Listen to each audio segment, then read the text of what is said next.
नमस्कार, आप सभी का स्वागत है। मेरा नाम आनंद है। इस समय आजमगढ़ में मौजूद हूँ।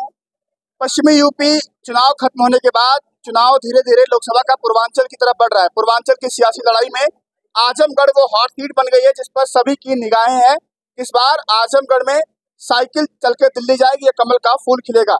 दोनों प्रत्याशी आमने सामने है। दिनेश लाल यादव बीजेपी से, तो वहीं धर्मेंद्र यादव समाजवादी पार्टी ने अलायंस से दाव ठोक रहे हैं। मेरे साथ बातचीत करने के लिए आदित्य यादव मौजूद है। बदायूं से चुनाव लड़के आए हैं, लोकसभा जाने की तैयारी है। वो भी बात करेंगे कैसा चुनाव रहा और आजमगढ़ में क्या जिम्मेदारी मिली है, बड़े भाई को जिताने के लिए क्या रणनीति है, उससे बात करेंगे। स्वागत है आपका। बहुत बहुत धन्यवाद। आजमगढ़ आके कैसा लग रहा है, कैसा जनता क्या रिस्पांस कर रही है? बहुत अच्छा है और कोई पहला अनुभव नहीं है। इससे पहले भी आजमगढ़ कई बार आए हैं और जो समर्थन समाजवादी पार्टी के लिए यहाँ पे जनता ने हमेशा दिया है, यहाँ पे 10 विधानसभा सीटों में से 10 की 10 समाजवादी पार्टी के पास है, तो एक बहुत बड़ी मजबूती आजमगढ़ लोकसभा और लालगंज लोकसभा दोनों के लिए हम लोगों को दिख रही है और निश्चित ही बड़े अंतर से दोनों ही सीट हम लोग समाजवादी पार्टी जीतने जा रही है। बदायूं का चुनाव कैसा रहा? हम लोगों ने वहाँ देखा, वोटिंग को लेकर तो चीजें हुई, वोट डालने में थोड़ी दिक्कत हुई मतदाताओं को। तो क्या आजमगढ़ में वो चीजें देखने को मिलेंगी? क्या लोग तैयारी कर रहे हैं कुछ के लिए? तैयारी कर रहे हैं कुछ के लिए। प्रशासन का जो रवैया आजमगढ़ में वहाँ पे बदायूं में रहा, उसमें ये देखा गया कि जो लोकल प्रशासन है उसने चुनाव लड़ा भी और उसके बाद उसी ने चुनाव लड़ाया।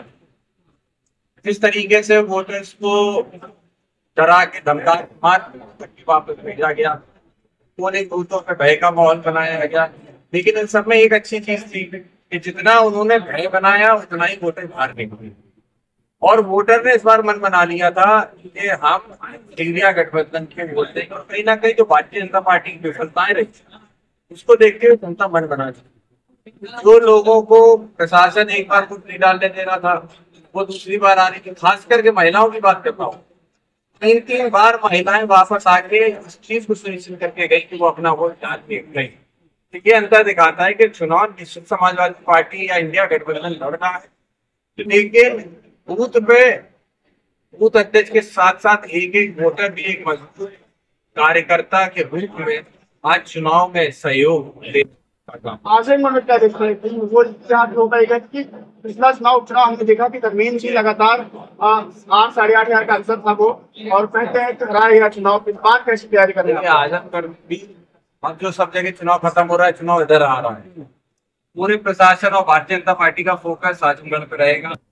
इस तरीके से जो हार उनको मैनपुरी, कन्नौज, फिरोजाबाद, फरीदाबाद, आपको बदायूं से, संभल से, मुरादाबाद से, इन सब जगहों से हार मिलेगा। उस हार की खींच मिटाने के लिए वो हर तरीके का प्रयास आजमगढ़ की सीट पे करने का प्रयास है। लेकिन यहाँ की जनता इतनी जुझारू है, उसने इनसे बड़े बड़े विरोधों को झेला है।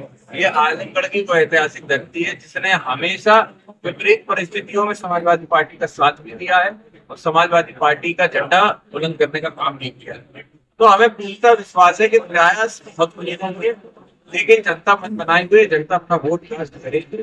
और ये लोग तो कहते हैं कि ज्यादा से ज्यादा वोट डालिए और वहीं इन्हीं का प्रशासन वोट नहीं डालने देता है। तो ये दोहरे मापदंड चल रहे हैं, ये भी जनता खूब अब समझ रही है और इसमें इस बार अच्छे से उनको जवाब देने का काम करना है। इस बार वोटर में उत्साह नहीं दिखाई दे रहा है क्यों चुनाव को लेकर के? 40% कम हो रही है। वोटिंग परसेंटेज बहुत ही माइन्यूट परसेंटेज से कम हो रही है। और का कभी पता बदायूं का उदाहरण दे सकता हूँ कि 1-2% कम हुई है, लेकिन वोटिंग परसेंटेज वो कम हो रही है। पहले तो आपको बताऊं 8%, 10% जो पुलिस डंडे से या लाठी से डरा के भगा रही है वो परसेंटेज कम हो रहा है।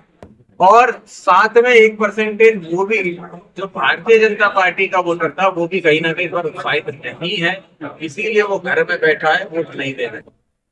उसके विपरीत विपक्ष और इंडिया गठबंधन के लिए जो वोटर है वो पूरे दमखम से वोट करने का काम कर रहा है। तो परिणाम अच्छा होंगे और वोट में भी मैं समझता हूँ तब्दीली आई है, वो कहीं ना कहीं भारतीय जनता पार्टी का। अच्छा, एक सवाल है कि 2014 में देखा गया, 19 में देखा गया, ऐसा देखा गया उस पर विपक्ष फंस गया। बैटिंग वहां की समझ नहीं आया, पिच कैच गया आपकी में। इस बार लगता है कि विपक्ष ने संविधान की, जातीय जनगणना की, रोजगार की, नौकरी की, वो पिछा दिया विपक्ष ने पहले भी यही बातें रखी, लेकिन जिस तरीके से जनता के सामने जो पूरा माहौल गढ़ा गया, जिसके अंदर धार्मिक मुद्दों को उठाया गया, जो राजनीतिक मुद्दे उनको तो खत्म कर दिया ना 14 में 19 14 में किया, 19 में किया। इस बार जनता ने ठान लिया कि अब हम उस बातों में नहीं जाएंगे। इस बार जनता ने महंगाई, बेरोजगारी, भ्रष्टाचार यही मुद्दे लेके चुनाव में अपना वोट कास्ट कर रही है, और इस बात से भारतीय जनता पार्टी बहुत ज्यादा डरी। आप लोग संविधान का नाम लेकर दोनों को डरा रहे हैं कि संविधान बदलने के बीच में 4 इसलिए मांग रहे संविधान बदलेंगे। अमित शाह कह रहे बदलना होता तो 10 साल पहले बदल चुके होते, 10 साल सरकार से हमारी।